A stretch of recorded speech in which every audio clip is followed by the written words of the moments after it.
Hi everyone, this is day 28 of the LDvid30 challenge, and today we continue with the series of creating meaningful scenarios, the 4 C's: choices, consequences, connections, and corrections.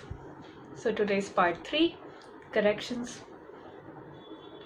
So you designed a scenario with good choices, and you have shown impactful consequences of the choice, and what effect it has on different players and characters in the scenario. But what can you do to make it even better? That's where the third C, connections, come in. To create a consequence that the learner can learn from is what we are trying to do in our training. So it's not sufficient to say this answer affected this team player, this is the impact, now let's go to the next scenario. So the learner is in a state of what did I do wrong, right? The choice appeared really relevant to me, or maybe I got this answer right and I don't know why it was right. And these are the things that we should try to address when we create connections between the choice and the consequence. So how can you make those connections? So if the learner is right, let them know what they did right, what they did well, because that will help the learners who might have chosen a choice because it seemed good or just out of luck. And even if they do so, you will reaffirm the right behavior traits or the right way to deal in that scenario. And if the learner is wrong, let them know why they're wrong, because sometimes, because we talked about in the choices part that you want to sort of create a gradation of answers in which there are some common mistakes that people do. There might be a good way to deal with a situation and the best way to deal with the situation. So if I am a learner and it's a common mistake that occurs in my workplace, I need to know what's wrong in it, right? Only when I know what's wrong in it will I move further and see how I can make it better.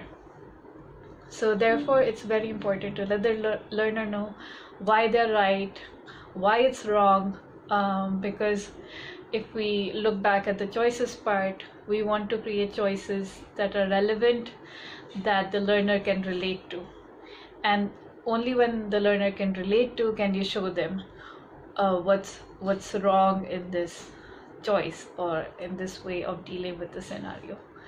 So those are the two things. The third thing is tricky. Even if they're wrong, let them know what's right.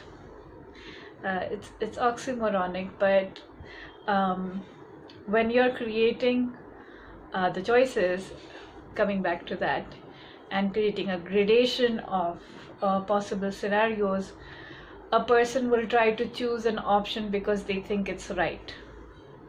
Right? I mean, why would I choose an option which looks wrong and is wrong? But when we are talking about the choices, we want to create choices that the learner can relate to. And then in this connection, you want to help the learner know, you know what, you chose this answer because this is what you think, and which is good, but in this scenario, that approach won't make a difference. So it's sort of showing them that you did do something right, but that's not right in this case.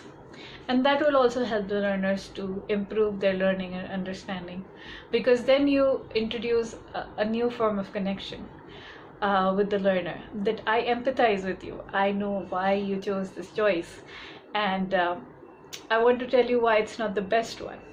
So when you empathize with the learner and try to form a connection that way, the learner is going to be like, I didn't think of that. Yeah, that is also true. So that's about connections. Let them know they're right when they're right, let them know they're wrong when they're wrong, and let them know right when they are wrong, right? So that's it for today. Tomorrow we end the series with corrections, the final C. So I'll see you tomorrow. Bye.